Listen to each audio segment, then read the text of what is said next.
Salam, hər vaxtınız xeyir olsun. Bu gün sizə sınaq 9-un bütün suallarına baxacağıq. Birinci sualda deyir ki, 2018-24-cü illər ərzində Cənubi Koreyada iki sahə üzrə əldə edilən gəlirlər verilib. Rəqəmsal proqram satışı, bir də texnologiya avadanlıqlarının satışı. Hər ikisini ayrı-ayrı rənglərlə burada vermişik. İndi nə deyir? Deyir 2019-24-cü illəri əhatə edən dövrdə. Yəni bu 2018-dən başlayır, amma bizdən soruşduğu 2019-24-dür. Burdan bura. Səbəbi də nədir? Deyir, hansı ilində bu iki sahə üzrə əldə edilən toplam gəlir əvvəlki ilə nəzərən faizlə ən az artıbdır. Nəyə görə 2019-dan o tərəf soruşdu? Çünki 2018-i soruşa bilməzdi. Bundan əvvəli 2017-ni bilmirik axı ki, biz bunların neçə faiz artdığını müəyyən eləyək. Ona görə həmişə bu tip suallarda ikincidən o tərəfi qeyd edirlər. İndi nə istədi bizdən? Deyir, iki sahə üzrə əldə edilən toplam gəlir əvvəlki ilə nəzərən faizlə ən az artıbdır. Yəni biz nə etməliyik? Bunların hər birini toplamalıyıq. İki sahəni toplayırıq. Məsələn, birincidə belə də 2018-ci ildə bu verir 305. İki nəticəni toplasaq 160-dan 145-i. Sonra burada 2019-cu ildə toplayırıq 330 bunlar verir. Növbəti 2020-də toplayırıq bunları 335 bunlar olur. 335. Sonra 2021-ci ildə bunları toplayırıq, eləyir 320. 320. Növbəti də toplasaq bunları verəcək 343. Sonra 336, bir də 377. Bunların oldu iki sahə üzrə cəmləri. Bizdən istədiyi nədir? Hansı deyir faizlə ən az artıbdır? Nə edirik yoldaşlar? Artımları bilmək üçün. Məsələn, 330-u özündən əvvəlkinə bölüb 100-ə vurub 100 çıxırıq. Bu eləyir 8 tam təqribən 8.2 eləyəcək, belə deyək. 8 tam 1000-196 verir. Qısaca 8.2 götürürük. Daha sonra 2020-ci ildə 335-i bölürük 330-a, vururuq 100-ə və çıxırıq 100. Bu da təqribən 1,5 verəcək faiz olaraq. Və burada nə deyirdi? Deyir, azalmanın baş verdiyi illər nəzərə alınmır. Yəni burada 335-dən 320-yə düşübdür deyə buranı hesablamayacaq. Bizə lazımdır artım. Deyir, əvvəlki ilə nəzərən faizlə ən az artıbdır. Yəni bizə artımlar lazımdır, amma ən az artan lazımdır. Daha sonra eyni qaydada məsələn 2022-ci ili 343-ü 320-yə bölüb 100-ə vurub 100 çıxsaq, təqribən 7% verir.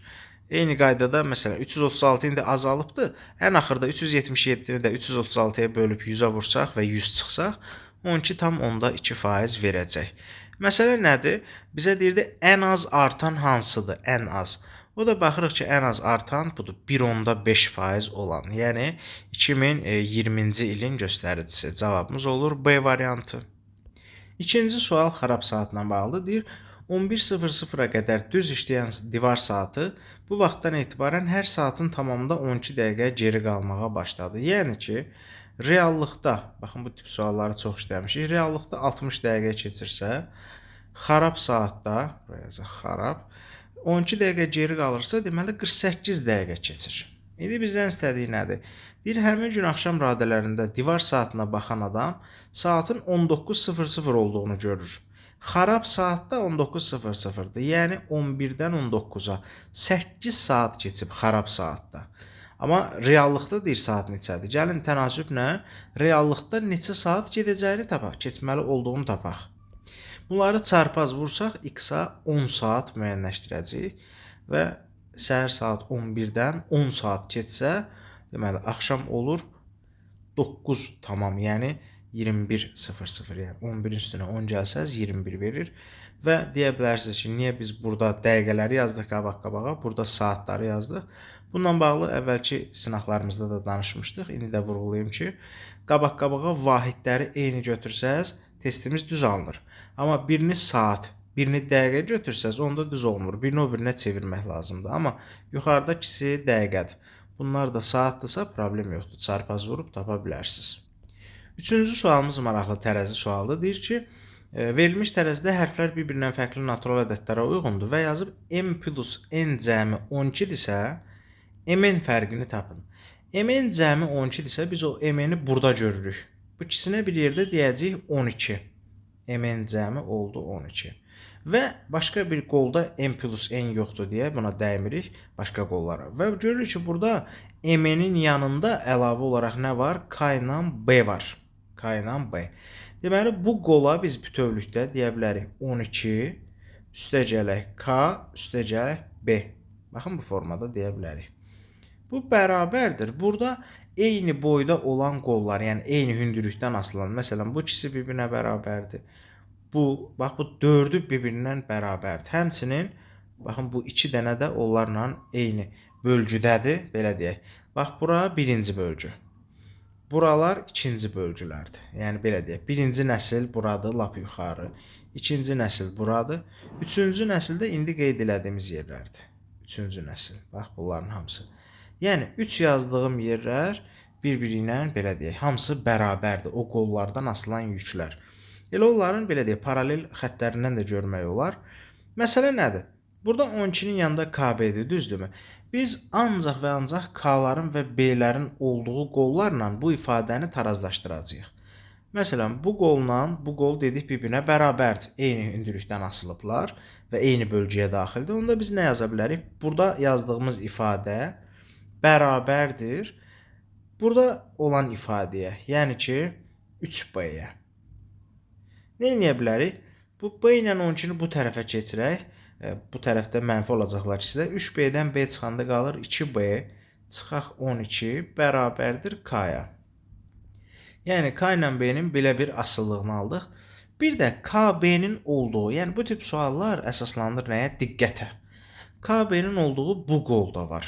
Amma bu qol, belə deyək, bunlardan daha ağır qoldur. Yəni, 2 qat ağır qoldur. Bu bölgülərdən yox, belə deyək, yuxarıdan sallanıb, o ikinci nəsildir deyə, belə deyək də. Lap bura birinci nəsil idi, burada ikinci nəsildir, ikinci bölgü. Oradan sallanıbdır deyə, bunun çəkisi bunlardan 2 dəfə ağırdır, yəni hər birindən. Məsələn, bundan da 2 dəfə ağırdır, bundan da. Bunların hər birindən 2 dəfə ağırdır.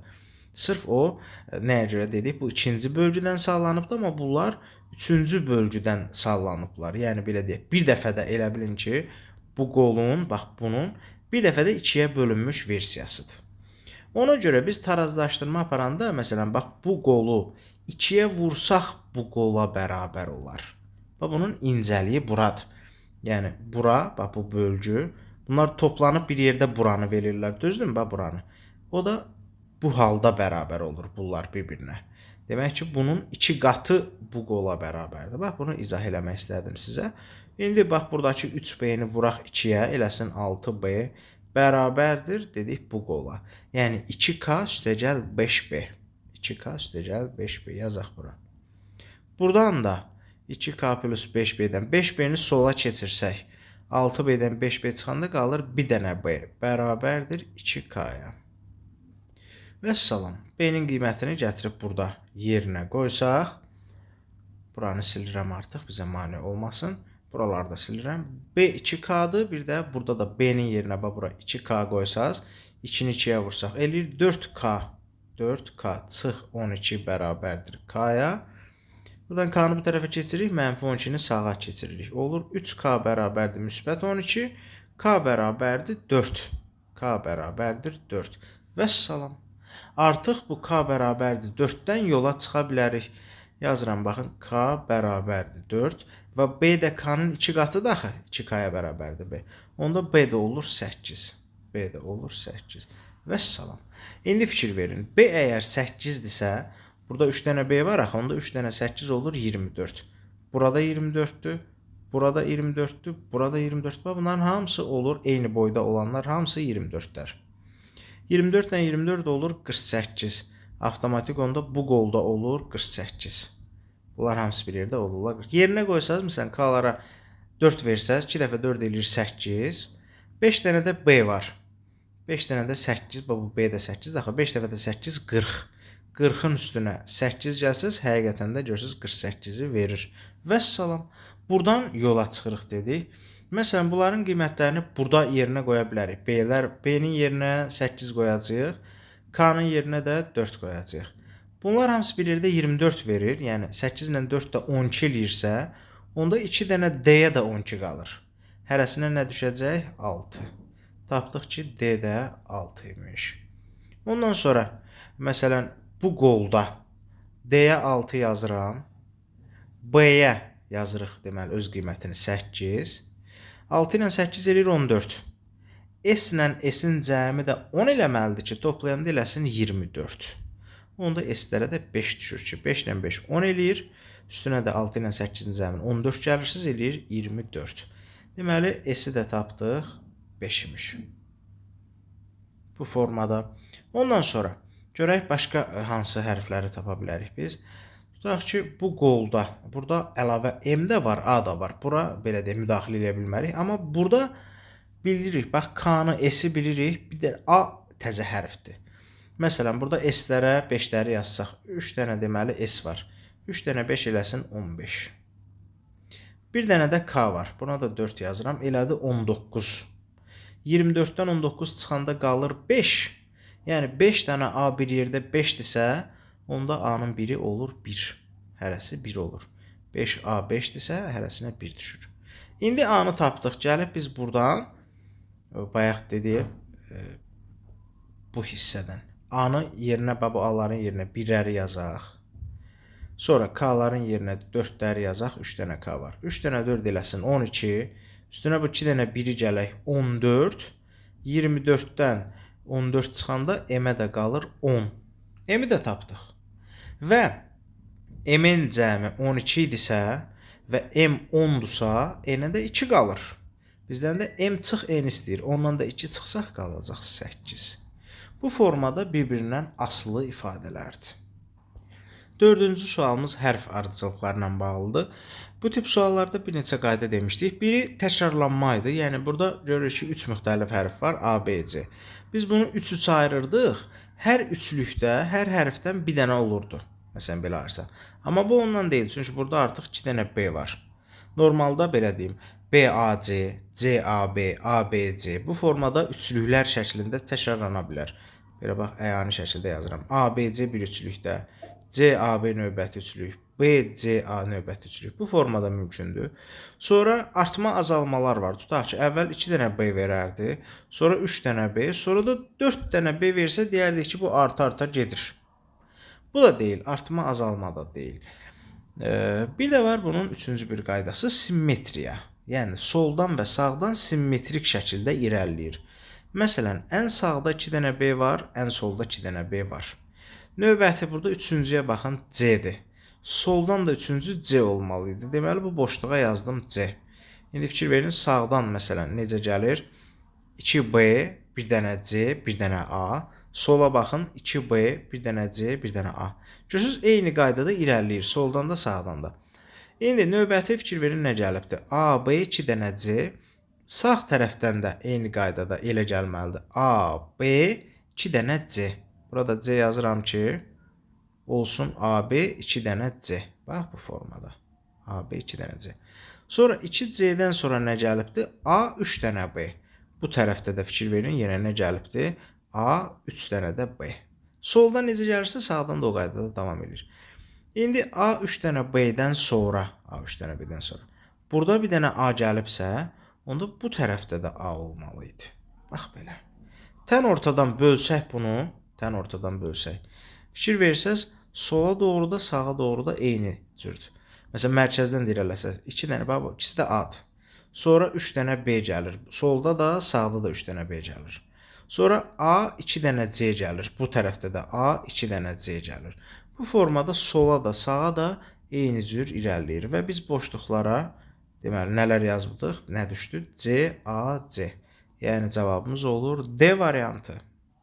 5-ci sualımıza baxaq. Maraqlı suallardan biridir. Bu tip sual işləmişik biz. Deyir, 2010-18-ci illəri əhatə edən dövr ərzində Qətərdə inşaat sektoruna ayrılmış vəsaitlərin həcmi ən az neçə milyon dollar artsaydı və deyir, bu illərə aid göstəricilərdə azalmanın olmaması şərti ilə diaqramda deyir, davamlı artım müşahidə olunardı. Davamlı artım. Yəni arta-arta getməli idi. İndi gəlin baxaq görək burada davamlı artım haralarda pozulubdu.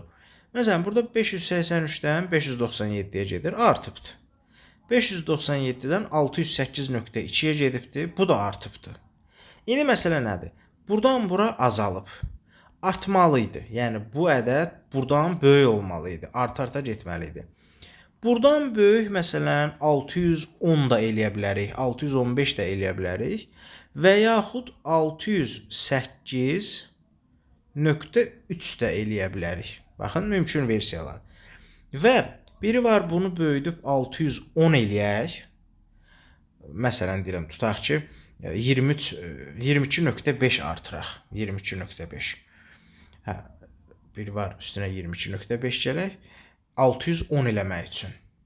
Biri də var ki, 608.3 eləyək. Bu ədəd də 608.2-dən böyükdür. Yenə davamlı artım olur və hazırki vəziyyətdə 608.3 eləmək üçün bunu 20.8 artırmalıyıq. Bu ədədi 20.8 artırsaq olur 608.3. Və bizdən istədiyi nə idi? Deyirdi, ən az nə qədər artsa.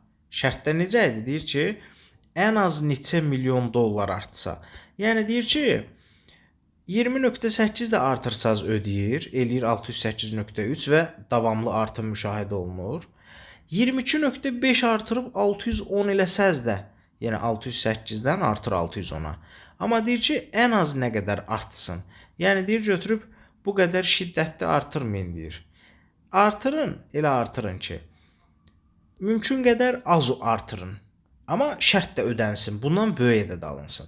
Deməli, onda deyir ki, bundan 0.1 vahid böyük ədəd bizim şərtimizi ödəyir. Yəni 608.3 eləsək, bax bu ədədi çevirib buna çevirsək, nə edəcək? Şərt düzələcək. Yəni ki, bundan böyük ədəd alacağıq və davamlı artım özünü göstərəcək. Sonra görürük ki, burada dedi bu ədədi bu vəziyyətə gətirmək üçün 20.8 vahid artırmaq lazımdır. 20.8. Sonra görək problem harda var başqa. Məsələn, bunu düzəltdik, elədik bu qədər. 608.2-dən 608.3-ə artdı. Sonra 614-ə gedəndə yenə artdı. 614-dən azalıbdı 595.2-yə. Nə edəcəyik? Bunu da yenə bundan artıq eləməliyik. Yəni, ən azından 614.1 eləsək, bu ədədi gətirib bu ədədi çevirsək, yenə artar. 614 artıb olar 614.1. İndi də nə edirik? Bu ədədi bura çevirmək üçün üstünə nə qədər gəlməliyik? Onu müəyyənləşdiririk. Və bunun üzərinə 18,9 gəlsək, verər bizə 614.1 və bu ədəd də artmış olar. Buranın da qaydasına qoyduq. Sonra 614.1-dən 621-ə qalxır, artmadı. 620 davamlı artma müşahidə olunur. 621-dən 635-ə yenə artıbdı. Bir dənə problem bir də buradadır. 635.5-dən düşübdür 617.3-ə. Yenə də bunu böyüdüb eləməliyik. Bundan 0.1 vahid artıq. Yəni 635.6 eləsək bu ədədi çevirib bundan eləsək və davamlı artımı belə deyək, müşahidə eləmiş olarıq. İndi də görək bunu nə qədər artırmaq lazımdır bu vəziyyətə gətirmək üçün? 18.3 vahid. 18.3. Bunu da o qədər artırmalıyıq. Vəssalam. Artımların biri budur 18.3, biri budur 18.9, biri də budur 20.8. Toplayırıq bunun hamısını. Onlar da bizə 3-ü bir yerdə 58 vahid artım verəcək. 58. Bunu istəyirdi bizdən, deyir, ən az artım nə qədər olsa davamlı artıma görərik, o da 58 milyon dollar. Növbəti sualımız fiqur ədəd münasibətlərinə aiddir, tapmaca tipli suallardandır. Yəni, düşünüb tapmalıyıq bunun gedişatını. Burada çarpaz formada baxırıq, bax belə üz-üzə.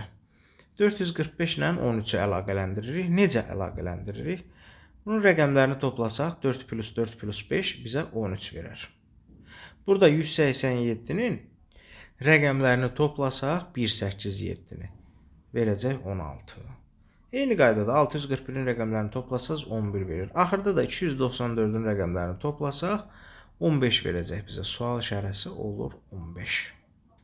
7-ci sualda su ilə dolu hovuzun boşalma qrafiki verilibdir.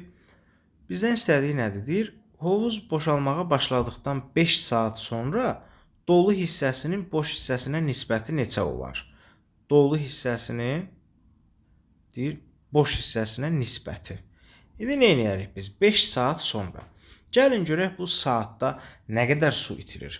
Baxırıq ki, 48 ton tutuma malikdir, maksimalı 48-dir.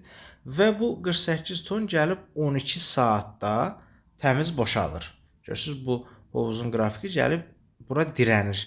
Yəni x oxunda fikir verin 0-a uyğundur. Yəni 0 ton su tutur 12 saatın tamamında. Məsələ nədir? 48 ton əgər 12 saata boşalırsa, deməli hər saatda 4 ton su gedir. 4 ton. İndi nə deyir bizə? Deyir, boşalmağa başladıqdan 5 saat sonra. Deməli, saatda 4 ton gedirsə, 5 saata 20 ton gedərmi? 20 ton gedər. Yəni ki, bu 5 saata 20 ton su itirər. Dolu hissəsi olar deməli. Baxın, 48-dən çıxırıq boş hissəni. Yəni 20 ton boşalıb, düzdürmü? Yerdə qalır 28. Deməli, dolu hissə 28-dir, boş hissə də 20-dir. Budur, dolu hissənin boş hissəyə nisbəti. Bunları da 4-ə ixtisar aparsaq, yerdə qalacaq 7/5. Vəssalam. O da burada D variantında verilmişdir.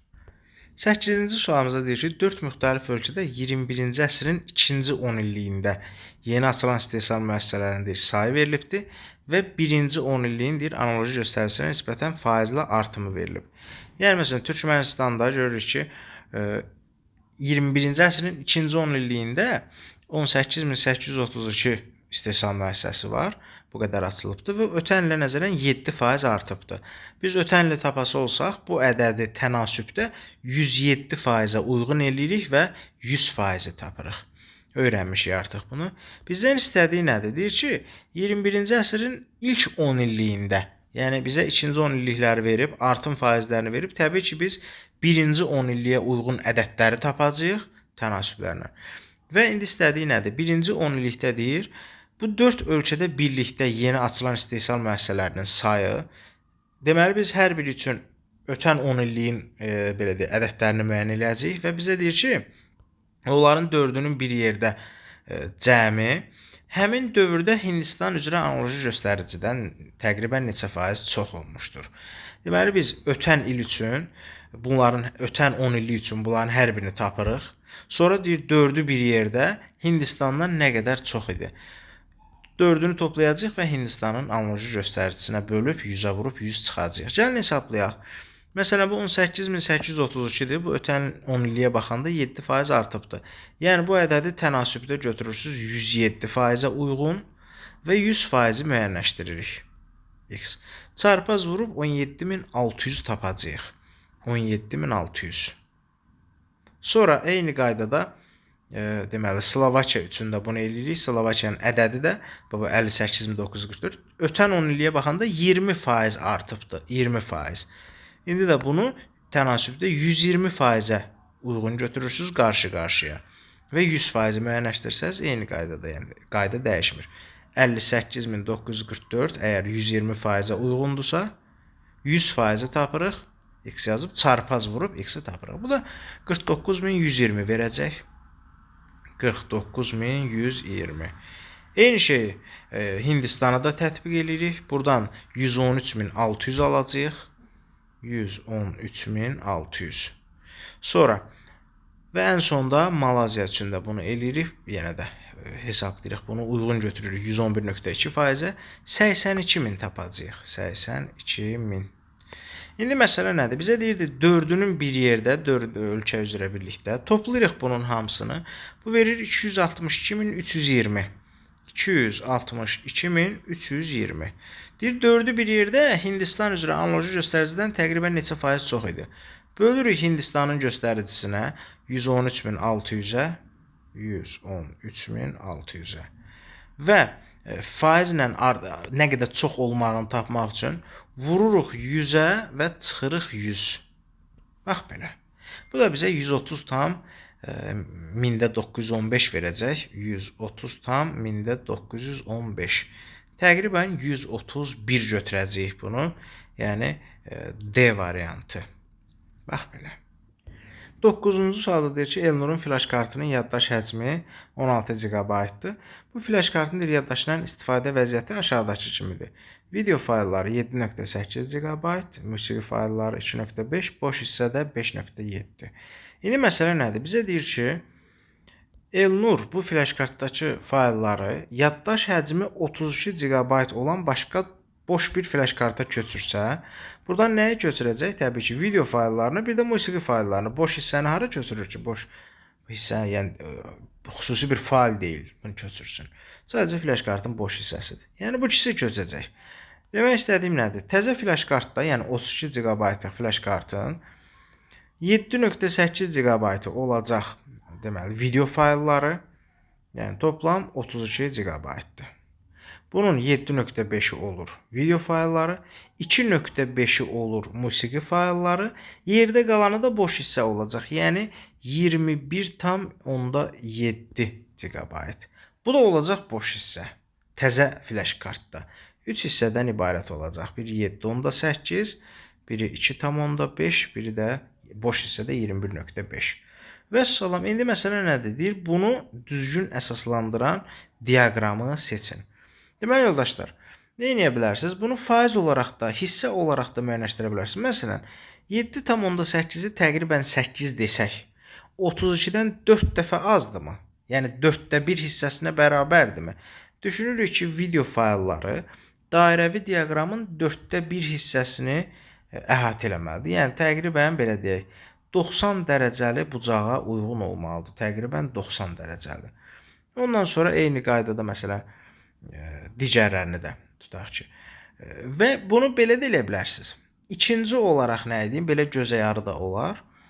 İkinci də bunları ilə bölərək. Məsələn, 32 GB götürürsünüz 100%. Tənasüblə müəyyənləşdirə bilərsiniz. Tutaq ki, 21.7 x%. Belə. Çarpaz vurub 67.8, yəni 68%-ə yaxın bir şey ala bilərsiniz. Və yaxud hər hissəni ayrıca, məsələn, 21.7-ni ümuminin neçə faiz olduğunu tapmaq üçün bölürük. 32-yə vururuq 100-ə.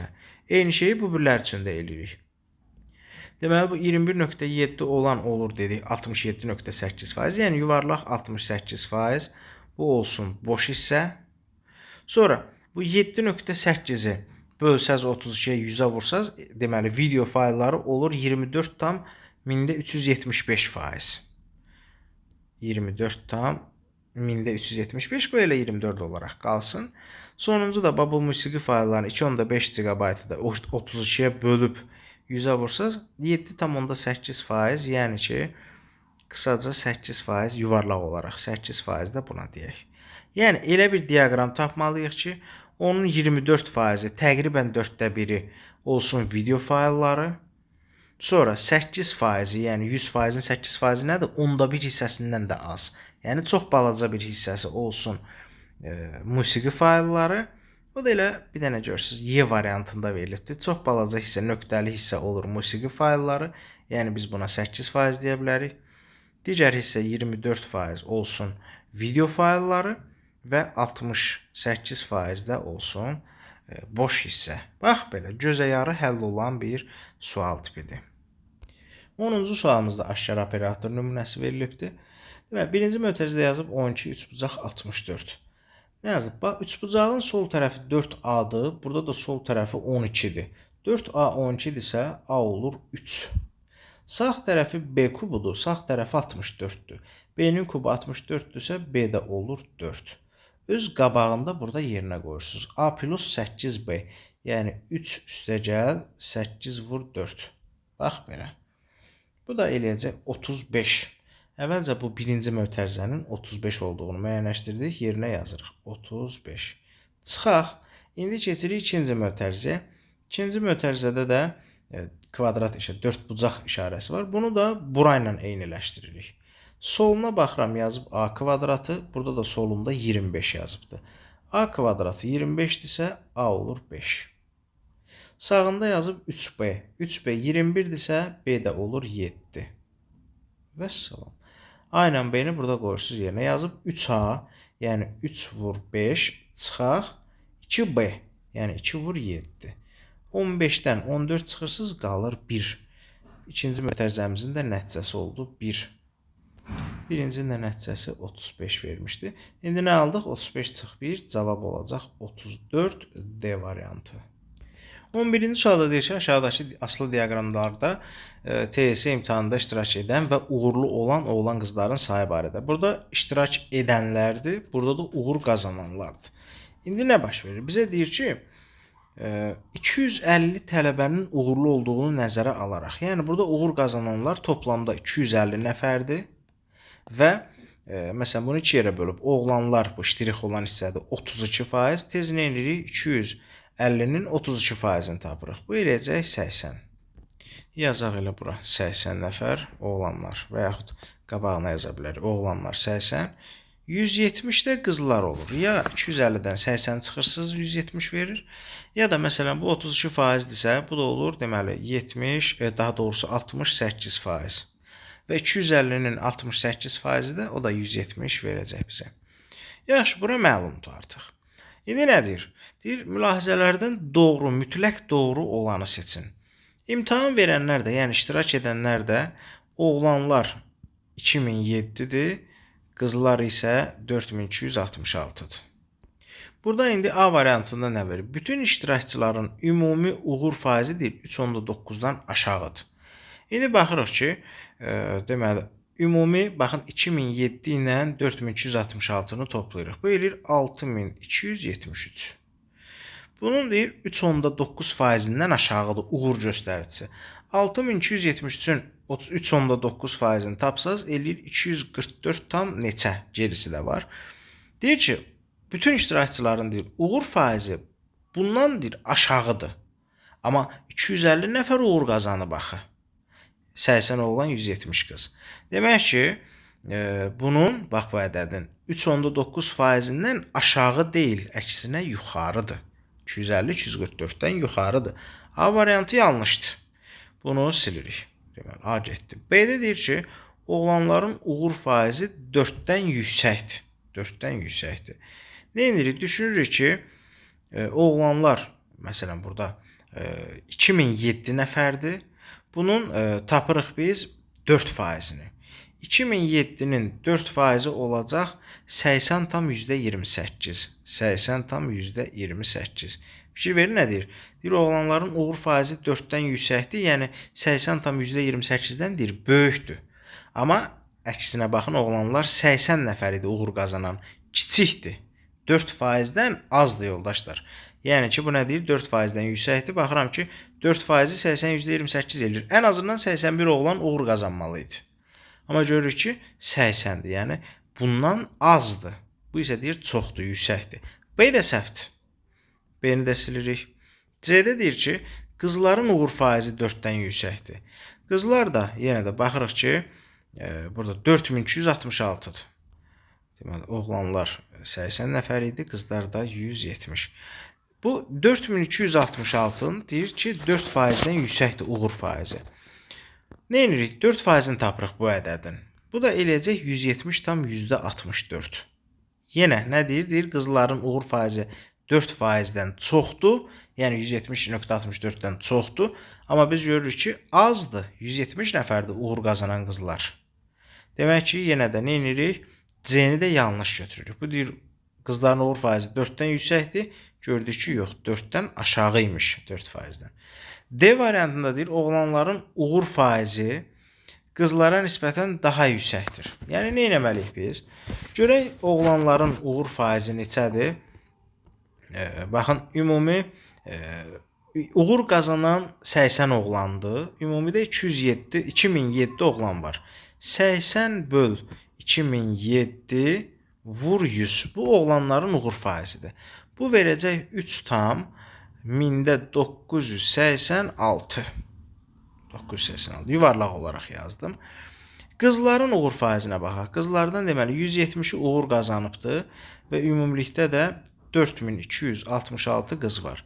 170-i 4266-ya bölüb 100-ə vursaq, bu eləyəcək deməli 3 tam 1985 yuvarlaq olaraq. Və görürsünüz, oğlanların uğur faizi 1986, qızların uğur faizindən 985-dən yüksəkdir. Yəni D variantı doğrudur yoldaşlar. Deyir, oğlanların uğur faizi qızlara nisbətən yüksəkdir. Bəli. Y variantında nədir? Y variantında deyir ki, uğurlu iştirakçıların yarıdan çoxu oğlanlardır, amma 250 uğurlu iştirakçının yarıdan çoxu yox. 80 nəfər axı bunun yarıdan azıdır. 250-nin yarısı 125-dir axı. Oğlanlar bunun yarısından azdır. Y variantı da səhvdir. Cavabımız oldu D variantı. 12-ci sualda deyir ki, Rəsulun heyvandarlıq təsərrüfatında olan heyvanların sayıları aşağıda verilib. İri buynuzlu heyvanlar 597 dənədir. Xırda buynuzlu heyvanlar 6812, ev quşları da 11862. İndi nə deyir? Deyir, əgər Rəsul xırda buynuzlu heyvanların yarısını, yəni bunların yarısını, ev quşlarının isə 3də 2-sini satıb, əvəzində deyir 388 baş yeni iri buynuzlu heyvan alarsa. Deməli, bu ev bax xırda buynuzlu heyvanların yarısını satır. Yəni bu 6812-dir. Yarısını tapırıq. Yəni 2-yə bölürük, eləyir 3406. Sonra ev quşlarının 3də 2-sini satır. Yəni yerdə qalır 3də 1 hissəsi. Elə bu ədədin 11862-nin 3də 1-ni tapırıq. Bu deyilir 3954. 3954. Məsələ nədir? Deyir, əvəzində də 388 baş yeni iri buynuzlu heyvan alır. Bunları isə artırır 388 vahid. 597 üstünə 388 gəlir. Bu deyilir 985. 985. İndi nə deyir bizə? Deyir ki, onun təsərrüfatında olan heyvanların yeni say nisbətini əks etdirən diaqram. Və diaqramlarda görürük ki, faizlərlə qeyd olunubdur ədədlər, bax faizlərlə. Biz faiz nisbətini tapmalıyıq. Məsələn, düşünürük ki, bunlar birlikdə, bax üçü birlikdə neçə eləyir? Toplayırıq bunun hamısını, eləyir 8345.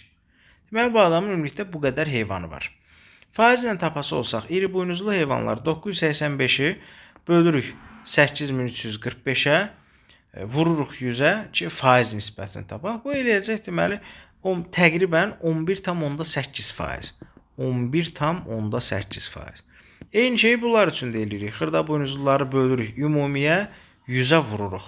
Bu da təqribən, belə deyək, 40,8 verəcək bizə. 40,8. Və ən sonda da ev quşlarını bunu bölürük ümumiyə 100-ə vururuq. Bu da 47,4 verəcək. Belə. Buna da uyğun diaqram istəyir. Bu faizlər D variantında əks olunmuşdur. Yalnız D-dədir. Həmin faizlər və salam cavabı müəyyənləşdirdik. Növbəti sualımızda aşkar cədvəllərə aid nümunə verilibdir. Bizə deyir ki, MNK hasilini tapın. Gəlin tək-tək əvvəlcə bunları müəyyənləşdirək. M-i N-ə vuranda, bax küncdə vurma işarəsidir. M-i vuranda N-ə alınır deməli 3K. Ondan sonra digər ifadələrimizə baxırıq. N-i K-ya vuranda eləyir 12M. N-i vuranda K-ya eləyir 12M. Və bir dənə də üçüncü bir ifadəmiz var burada.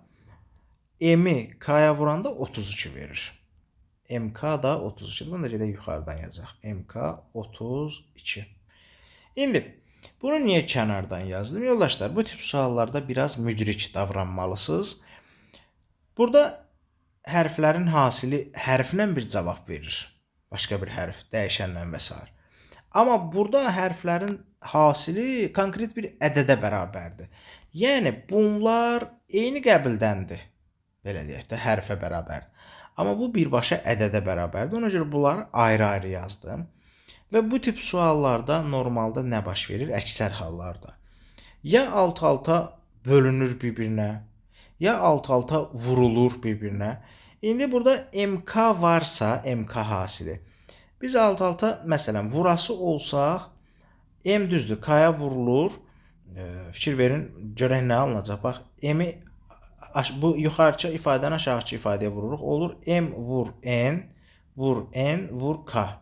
Yəni bu bizə həm verir MK, yəni 32, bir də verir N kvadratı. Yəni hətta bunu MK-nı indidən əvəz eləmirəm. Bax, bunu vuranda alt-alta alınırmı? N kvadratı vur M vur K bərabərdir. Sağ tərəfdən alınır 3 vur 12 vur M vur K. Buradan heç MK-nı yerinə 32 yazmarıq, ixtisarlarımızı apararıq. Necə apararıq? MK-lar gedər və N kvadratı 32-dirsə, daha doğrusu 36-dırsa, 3 vur 12, 36 eləyir. Onda N olur 6. Bax, buradan N-i müəyyənləşdirdik. İndi nə edə bilərik? Bax, buraları artıq silirəm, ehtiyacımız yoxdur. N 6-dırsa, tutaq ki, burada yerinə qoyuruq. Bunun yerinə 6 qoysaq, nə olacaq? 6K bərabərdir 12M-ə və buradan 6-ya bölsək hər iki tərəfi. K bərabər olur 2M.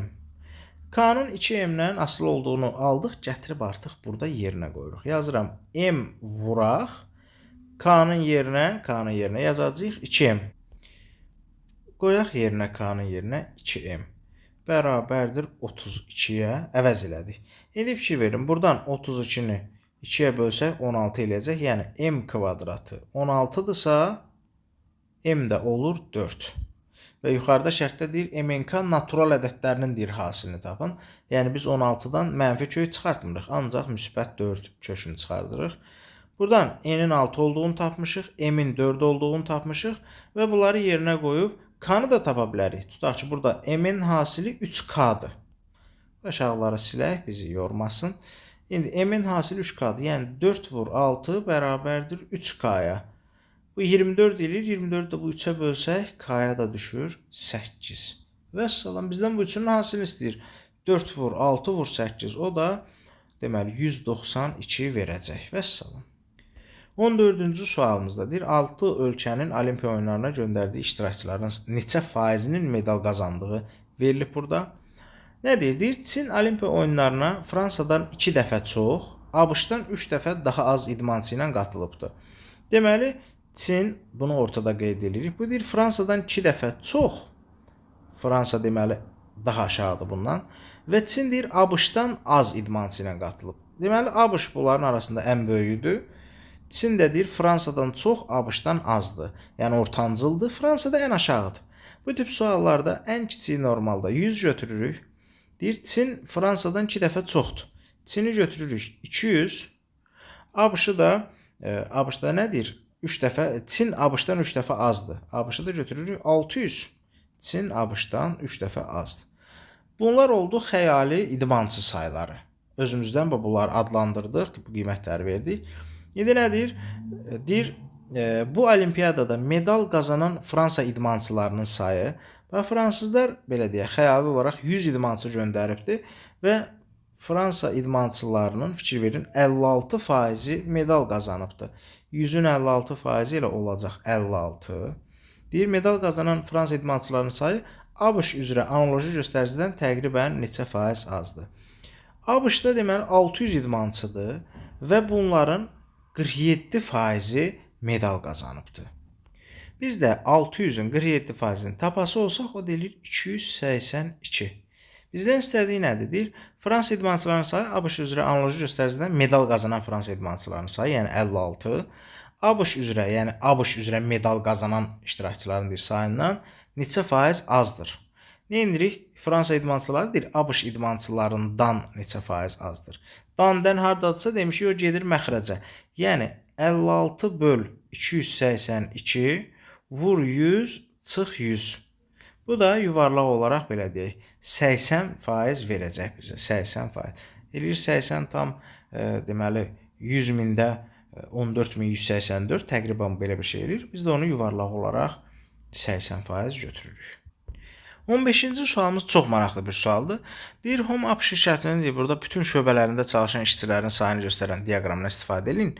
Deyir, hansı şöbə üzrə işçilərin sayı 31.25% artırılsa, şirkətin ümumi işçilərin sayı 349 nəfər olar. Biz nə etməliyik? İlk öncə baxmalıyıq, bu dəqiqə şirkətin nə qədər işçisi var. Bunun hamısını toplayırıq. Eləyir 334.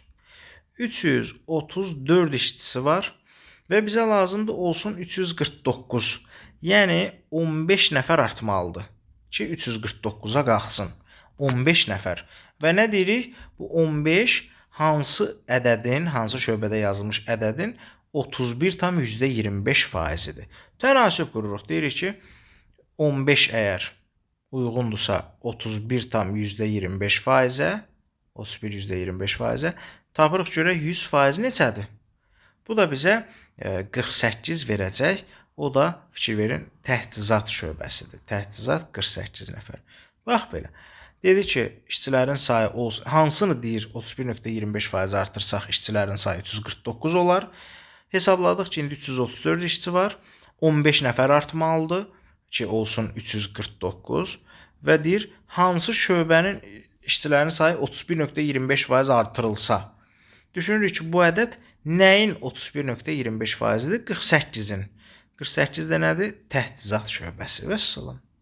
16-cı sualımız ardıcıllıqlarla bağlıdır. Burada artımları yazsaq, məsələn 19-dan 29-a gedəndə üstünə 10 gəlib, 29-dan 40-a gedəndə 11 gəlib, 40-ın üstünə 4 gəlib, 44-ün üstünə 8 gəlib, 52-nin üstünə də 7. Fikir verin, niyə 52-nin üstünə 7 gəlib? Öz rəqəmləri cəmini gəlir ədədin üstünə. 5 ilə 2-nin cəmidir, bax bu 7. Sonra 44-ün üstünə niyə 8 gəlib? 4 ilə 4-ün cəmini. Öz rəqəmləri cəminin üstə gəlir. Lap başda da 19-un üstünə nə edirdi? Öz rəqəmləri cəmini 1 ilə 9-u gəlirdi. Yəni 10. Həmin 10-dur bax. Ən axırda da 59-un üstünə nə edəcək? Öz rəqəmləri cəmini gəlir. Yəni 5 ilə 9-un cəmini 14 gələcək üstə. Eləyəcək 73. 17-ci sualda deyir ki, Səməd 18 GB həcmində, yəni bunun flash kartın yaddaşı 72-dir və onu bölüblər hissələrə. Hansı hissə nədir, hansı fayl daxildir? Ən axırda yazıb boş hissə 11.3 GB. Yəni bunun flash kartında 11.3 GB boş yer var hal-hazırda. Deyir ki, Səməd 18 GB həcmində yeni video faylı yükləmək istəyir. Amma görür ki, kifayət qədər yaddaş yoxdur. 18 yükləmək istəyir, amma görür 11.3 yaddaş var cəmi. Nə qədər çatışmazlığı var? 6.7 GB buna yaddaş lazımdır. Yəni boş yer lazımdır. İndi nə deyir? Deyir ki, o düşünür ki, deyir, flash kartdan musiqi faylları qovluğu istisna olmaqla, musiqi faylları, yəni bax bu istisna olmaqla deyir, hər hansı bir qovluğu silib əlavə yer açmaq fikrinə düşür. Deyir, bu musiqi faylları istisna olmaqla qalanlarından deyir, birini silim, yer açılsın. Məsələn, bu 6.7 GB-ın sığışacağı fayllar hansılardır? Daha doğrusu qovluqlar. Məsələn, bax, video faylları qovluğunu silsə, 32 GB boş yer əldə edər və bu sığışar. Ondan sonra cədvəl fayllarını silsə kifayət eləmir. Bunun üstündən xətt çəkirəm. Bu 7 GB, buna icazə, bunu düzdür, silsə yer açılır. Amma musiqi fayllarını silməyə icazə yoxdur. Bunu da üstündən xətt çəkirəm. Sonra bu qrafik faylları 1.3 GB-dır. Bunu da silsə onsuz da yer açılmır, bəs eləmir. Bizə 6.7 GB lazımdır. Sonra audio faylları 6 GB. Bunu da silsə bəs eləmir bizə. Üstündən xətt çəkirəm. Bir də var mətn faylları 8 GB. Bunu silsə, bəli, kifayət qədər yer aça bilir. Deməli, 2 dənəsini, bir bu video fayllarını silsə yer açılır, bir də mətn fayllarını silsə yer açılır. Məsələ nədir? Deyir, qeyd edilmiş prosedur həyata keçirilərsə, Səmədin flash kartında ən az neçə GB boş yer qala bilər. Baxın, yoldaşlar, əgər bu 32-lik hissəni silsə, bu 32 GB boş yer yaranar. Bunun 6.7'sini bu tutar. Yerdə qalar 25.3. 25.3. Bu 8 deyilsə, bunun 6.7'sinə bunu yazsa, bu faylı, təzə faylı yükləsə, 1.3 GB boş yeri qalar. Bizdən də istədiyi nədir? Deyir, ən az nə qədər boş yeri qala bilər? Budur, 1.3. C variantı. Vəssalam. 18-ci sualda deyir ki, 2009-cu ildə pensiya yaşına çatan, həmçinin pensiya yaşına çatsa da işləməyə davam edən şəxslərin 5 ölkə üzrə deyir sayıları göstərilibdir. Hansı ölkədə deyir pensiyaçıların 35%-dən az hissəsi işləməyə davam edir? Nə edirik? Bu tip suallarda ya tənasüb qurursunuz, pensiya yaşına çatanları hər birini 100% götürürsünüz. Məsələn, deyirsiniz, 3386 100%-dir, 1245 x%-dir. Belə də tapa bilərsiniz. Və yaxud birbaşa 1245 3386-nın neçə faizi olduğunu taparıq. Məsələn, nə edirik? Bölürük. Deyirik ki, 1245 bölək 3386 vuraq 100 ki, neçə faizidir? Bu verəcək 36,76. Yəni, buna qısaca 37 yazırım. Bizdən istədiyi nədir? 35%-dən az olsun. Yəni, bununla işimiz yoxdur, bu ödəmədir. İkinci ölkə Almaniyada. Nə edirik? Yenə eyni qaydada. 7541-i bölürük 21543-ə və vururuq 100-ə. 35 tam 1000-də 4 verir. 35, sonra 2 dənə 0, sonra 4. Bunu verir. Bu da 35%-dən çoxdur. Bizə lazımdır 35-dən az. Çexiyada isə 984-ü bölsəz 2819-a və 100-ə vursaz, eləyir təqribən 34,9%. Budur bax cavab Çexiya. Çünki o birləri də yenə bölsəz, məsələn, bu 6253-ü bölsəz bura 100-ə vursaz, eləyir 35,1. Bu birini də bölüb, Portuqaliya üzrə də bölüb 100-ə vursaz, 37,5 eləyir. Yəni Çexiya eləyir 35-dən aşağı, yəni 34,9%. 19-cu sualımız da amortizasiyaya aiddir. Əvvəlki sınaqlarda amortizasiya testləri işləmişdik, amma fərqlənir buradan. Səbəbi nədir? O suallarımızda bizdə məsələn nə verirdi? Deyirdi bunun başlanğıc dəyəri tutaq ki 400 milyon idi. İldə də 20% amortizasiyaya uğrayırdı. Yəni 20% itirirdi, yerdə qalırdı 80%. Məsələn, birinci il 400-ün 20% gedirdi, yəni 80 milyon, yerdə qalırdı 320. 320. Növbəti il artıq bu 320-nin 20%-ni tapıb çıxırdıq ha. Yəni 64-dür. Demək istədiyim nədir? Həmin o keçdiyimiz amortizasiyalar orada şərtindən də məlum idi ki, onlar mürəkkəb faiz düsturundan hesablanırdı, amma bu sadə amortizasiyadır. Nə deməkdir bu? Deyir ki, alınmış avadanlığın deyir istismar müddəti, yəni deyir 4 il bitdikdən sonra ilkin dəyərinin deyir 45%-nə, yəni qalıq dəyəri 9000 manat satılması deyir nəzərdə tutulur. İlkin dəyəri nə qədər idisə onu tapa bilərik. Çünki 45%-nə deyir satmaq istəyirlər və yaxud 9000 manata. Düz yazırıq ki, əgər bunun 45%-i 9000-dirsə, bəs görək 100%-i neçədir? Bu eləyəcək 20000. Yəni bu avadanlığın ilk olaraq qiyməti, başlanğıc qiyməti, ilkin dəyəri 20000 imiş və deyirlər ki, bu 4 il işlənəndən sonra hər il müəyyən qədər dəyər itirir. Deyir bunu 45% ilkin dəyərinin 45%-nə, yəni 9000 manata satmaq istəyirlər. Hamısı burada şəkildə göstərilib. Qalıq dəyəri 9000 manat. Deyir ki, avadanlığın hər il üçün eyni məbləğdə amortizasiya, yəni köhnəlməyə məruz qaldığını bilərək avadanlığın istismarı. Yəni hər il eyni miqdarda dəyər itirir. Eyni miqdarda. Tez nə edirik? 20000-dən çıxırıq 9000-i. Qalıq dəyərini çıxırıq ki, görək itkisi nə qədərdir? Yerdə qalır 11000. 11000. Və bunu bölürük nəyə? 4 ilə. Bu itkini 4 ilə parçalayırıq ki, görək hər il nə qədər itiribdir? O da eləyir 2750.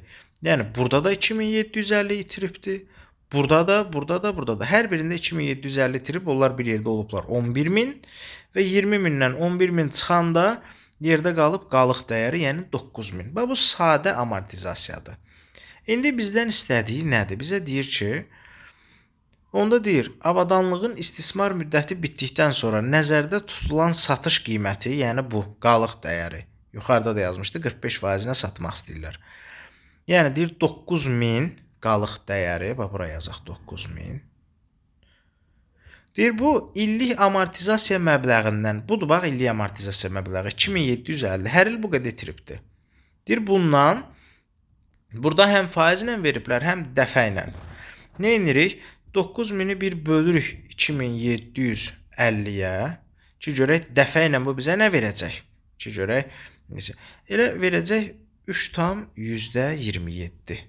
Bax, 9000-i bölsəz, bunun deməli satış qiymətini, nəzərdə tutulan satış qiymətini 9000-i bölsəz, illik amortizasiya məbləğinə təqribən 3,27 düşəcək. Yəni deyəcək C variantı 3,27 dəfə çoxdur. Faiz olaraq istəsəydi onda 227%, bax, 9000-i bölsəz 2750-yə 100-ə vurub 100 çıxsaz, yerdə qalacaqdı 227%, təqribən belə. O da yoxdur cavablarda. Demək, biz həm dəfəni yoxlamalıyıq, olmasa faizi yoxlamalıyıq. 20-ci sualımızın oxşar sualını bayaq işlədik o şöbələrdə çalışan işçilər. Deyir ki, 2022-ci ildə ən çox satılmış 8 oyun konsolu barədə deyir, satışları deyir burada milyonlarla göstərilibdir, hərəsi neçə milyon satılıb. Deyir, hansı oyun konsolu üzrə satışlar 125% daha çox olsaydı, bu 8 oyun konsolu üzrə deyir, ümumi satış sayı 235 milyon olardı. Düşünürük ki, hal-hazırda nə qədərdilər? Bax, eyni bayaqki sualdandır. Bunların hamısını toplayırıq. Eləyir 205. Hal-hazırda 205 milyon satış var. Bizdən istədiyi nədir? Deyir 235 milyon olardı. Yəni bizdən istədiyi 30 milyon artımdır. Bu qədər. Və bu nəyin 125%-dir onu tapırıq. Deyir, hansı konsol üzrə deyir satışlar 125% çox olsaydı və yaxud 30 milyon çox olsaydı. Görürsünüz, bunlar bir-birinin sinonimidir. Deyir, hansı oyun konsolu 125% daha çox olsaydı və yaxud 30 milyon çox olsa, ümumi satışlar olardı 235 milyon. Və 125%, 30 milyon olan ədədi tapırıq. Yəni 100%-ni tapırıq. Bu deyilir 24. 24 də hansıdır? PSP. Və salam. Cavabımız olur B variantı. 21-ci sualımız belə deyək, şifahi bir sualdır. Deyir, 2023-25-ci illərdə 4 ölkə üzrə orta aylıq xərcləri ABŞ dolları göstərən diaqramdan istifadə edin. Kömək üçün yazılıb ki, daxili diaqram 2023, əslində həm də yazılıbdır, ox işarəsi qoyulub. Ən içəridəki bu zolaq 2023-dür. Orta diaqram 2024-dür, bu ortadakı zolaq. Və deyir, xarici diaqram 2025-dir, bu ən çöldəki də 2025-in göstəricisidir. Oxlarla göstərilib hər biri. İçəridən çölə, köhnə ildən təzə ilə doğru gedir.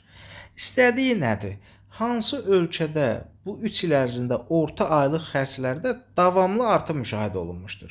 Belə deyək, bu 2 ballıq sadə bir sualdır. Məsələn, A hissəyə baxaq. Məsələn, Fransa.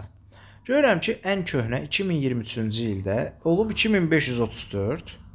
Bu davamlı artım istəyir bizdən. Növbəti il 2024-də olub 2446, azalıbdır. 2500-dən 2400-ə düşübdür. Deməli, ağ hissə deyil. Bu boz hissəyə baxaq. 514 içəridə idi ən köhnə il. Sonra olub 528, yəni artıbdır, amma sonra azalıb 491-ə düşübdür. Bu da deyil.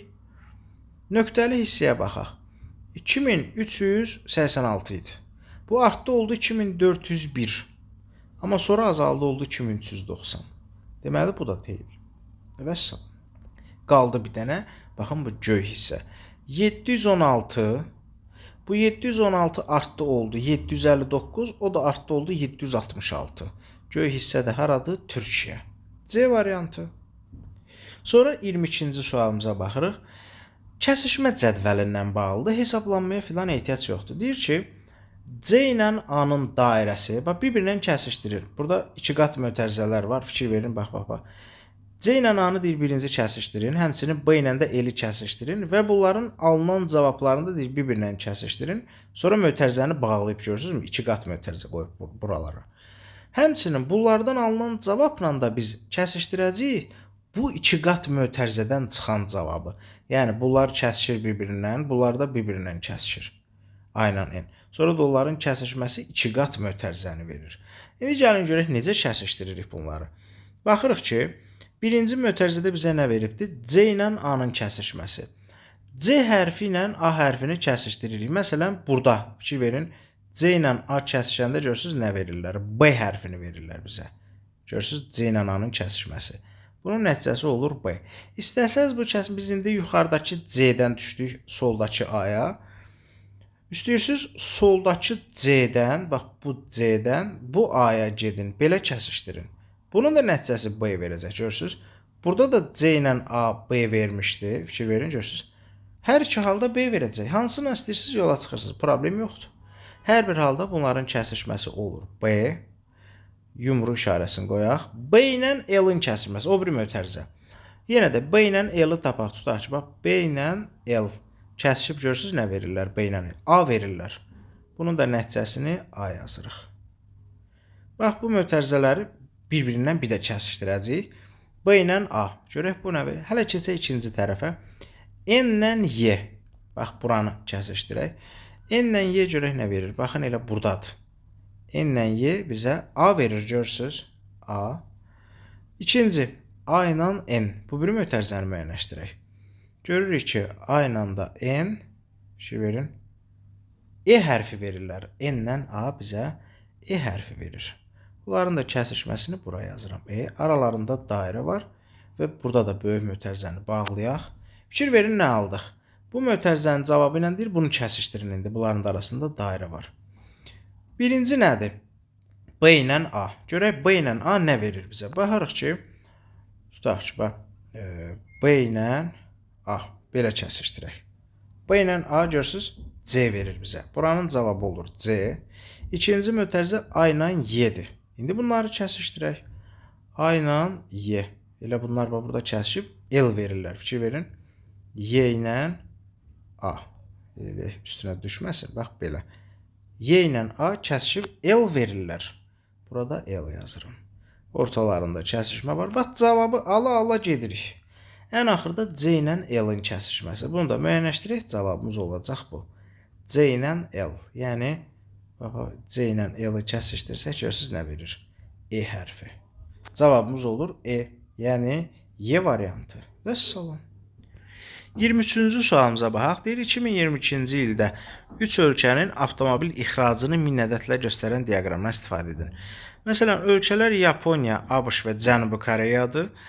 Bura nə yazılıb? 3 bucaq. Bu 2022-ci ilin yanvar-may aylarıdır. 4 bucaq isə 2022-ci ilin iyun-avqust aylarıdır. Bizdən istədiyi nədir? Deyir, 2022-ci ilin iyun-avqust ayları üzrə bu 3 ölkənin birlikdə ixrac etdiyi avtomobil sayı. Deməli, iyun-avqust dedik ki, budur. Yəni, 4 bucaq olan 4 bucaqları toplayırıq. 3 ölkə üzrə deyir, axı birlikdə ixrac sayı. Bunları toplayırıq, eləyir 5172. Ondan sonra, deyir, üçünün bir yerdə ixrac sayıdır, avtomobil sayı. Yanvar-avqust ayları üzrə analoji göstəricidən, yəni deyir, yanvar-avqustda üçünün birlikdə göstəricisindən. Yanvar-avqustda buydu. 3 bucaq yanvar-avqust. Aha, indi məsələ nədir? Bizim əlimizdə 3 bucaq var. Yəni, yanvardan maya. Bir də iyundan avqusta var. Bizdən istəyir yanvardan avqusta, yəni ən başdan ən axıra. Nə edəcəyik biz? Bütün nəticələri toplayacaq. Baxın, elə bir bu 4 bucaq olan, daha doğrusu birinci 3 bucağı deyək. 3 bucaq yanvardan mayadır, ilk 5 ay. Bu isə 4 bucaq isə iyundan avqustadır. 6-cı, 7-ci, 8-ci aylar. Bizdən istəyir yanvardan avqusta, 1-ci aydan 8-ci aya qədər. Yəni, baxın, bunları da toplayırıq bir-birinə, bu olur Yaponiya üzrə yanvardan avqusta. Bunları toplayırıq ABŞ üzrə yanvardan avqusta. Bunları da toplayırıq, deməli, bu da olur Cənubi Koreya üzrə yanvardan avqusta. Yəni, bunların hamısını toplayırıq. Bu deyilir 16407. Fikir verin, incəliyi gördünüz. Normalda biz öyrəşmişik nəyə? 3 bucaqlara ayrı baxaq, 4 bucaqlara ayrı. Amma burada tələb nədir? Tələb odur ki, ayları verib bizə yanvardan, deməli, maya qədər, iyundan avqusta qədər. Bizdən istəyir yanvardan avqusta, ikisinin cəmi. Hamısı toplanılır. Olur mu? Bizdən də istədiyi nədir? Deyir, neçə faiz azdır. Deyir, bu birinci tapdığımız iyun-avqusta olan, bu yanvar-avqusta olandan neçə faiz azdır. Böldürük. Vururuq 100-ə, çıxırıq 100. Bax belə. Bu da C variantı 68% verəcək. Əslində 68 tam 10.000-də 4768 verir. Yuvarlaq olaraq 68 götürürük.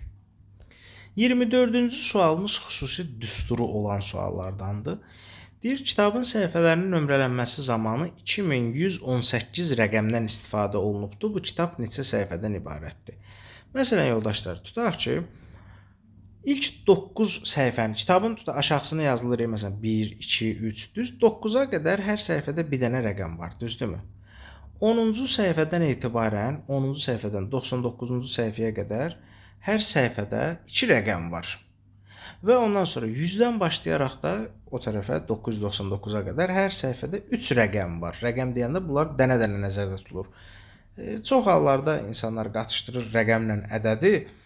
Məsələn, rəqəm bu dənə-dənə olanlardır. Bax, bunlar. Ədəd isə həm bu dənə-dənə olanlar, həm bu 2 rəqəmin birləşib yaratdığı ədədlər, 3 rəqəmli ədədlər və s. Rəqəm tək-tək olanlardır, 0-dan 9-a. Ədəd isə hamısı. İndi məsələ nədir?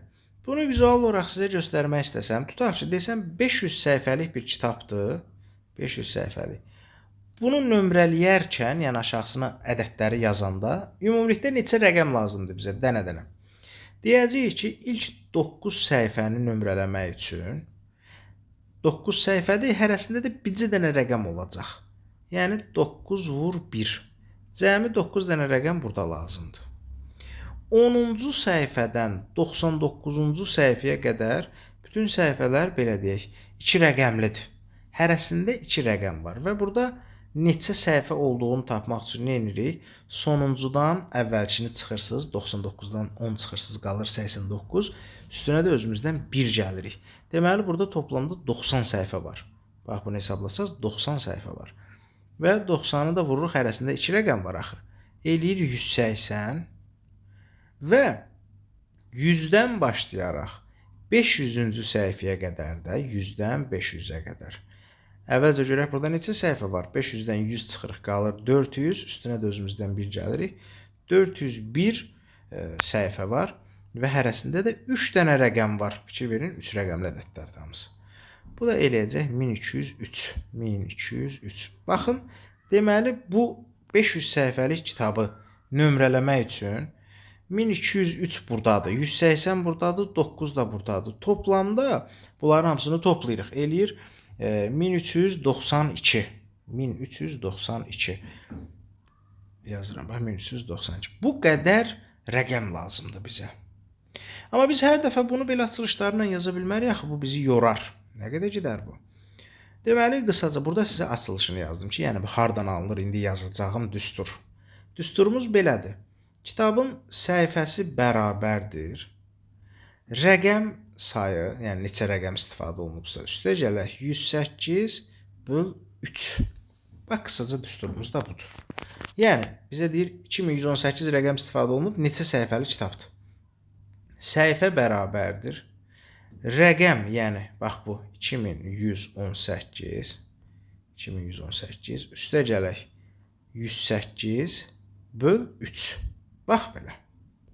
Bunun da nəticəsi bizə 742 verəcək. Bu bərabərdir 742-yə, yəni D variantı olur. Bu hansı haldadır? 3 rəqəmli səhifələr olanda. 2 rəqəmli səhifə üçün də düstur deyim, amma o demək olar ki, düşəndə belə bir şey düşür ya magistratura dövlət qulluğuna. Digər imtahanda, yüksəlişdə filanda belə tip sual olmayıbdır. İndi fikir verin, 2 rəqəmli səhifə olanda, məsələn, deyirəm kitab 40 səhifədən ibarətdir. Bunun səhifə rəqəm münasibəti necədir? Səhifə bərabərdir. Əgər səhifə sayı az olsa 100-dən. Səhifə bərabərdir. Rəqəm üstə gələk 9 böl 2. Bu da ikinci bir düsturdur. Hər ehtimala qarşı dedim. Amma normalda dediyim kimi 3 rəqəmli səhifə sayı olan suallar istifadə olunur və bayaq yazdığım düstur. 25-ci sualımız da sadə primitiv bir sualdır. Deyir, Ralf Şadlıq Sarayında 5 gün ardıcıl olaraq toy mərasimi baş tutubdur. Günlər bura yazılıb 14-ü 7-ci ay, 15-i 7-ci ay və s. Və deyir ki, aşağıdakı cədvəldə evlənən cütlüklərin, bəy və gəlinlərin deyir, yaşları qeyd olunmuşdur. İndi fikir verin. Məsələn, burada nə deyir? 14-ü 7-ci ay. Bura bəylərin yaşı yazılır birinci yerə. 26 yaş bəyin imiş, 21 yaş gəlinin. Burada da ikisinin də 28 yaşı varmış. Burada 29, 25 və s. Hə, burada da 27-nin 76-yadır, yəni bu. Nəysə. İndi nə deyir? Deyir, bu 5 gündə evlənən bəylərin orta yaşı, nə etməliyik? Bu bəylərin yaşını toplayırıq, bölürük 5-ə. Toplayanda 145 eləyir, 5-ə də bölürsüz olur 29. Bu oldu bəylərin orta yaşı. Deyir, bu gəlinlərin deyir, orta yaşından neçə faiz azdır. İndi də gəlinlərin yaşlarını toplayırsınız, bölürsüz 5-ə. Toplayanda 183 eləyir, 5-ə də böləndə olur 36,6. Deyir, bəylərin yaşı gəlinlərin yaşından neçə faiz azdır. Yenə bəyləri bölür. Bax, gəlinlərin yaşından, dan deyən gəlinlərdədir deyə getdi məxrəcə. 29 böl 36,6 vur 100, çıx 100. Standart qaydamız var. Vur 100, çıx 100. Bax belə. Bu da 20 tam 100-də, daha doğrusu 20 tam 1000-də 765 verəcək. Bunu da yuvarlaq olaraq deyir, təhlillərə qədər yuvarlaqlaşdırın. 21 götürürük. Və salam. İzahlarımız bu qədər. Sağ olun, özünüzdən müğayət olun.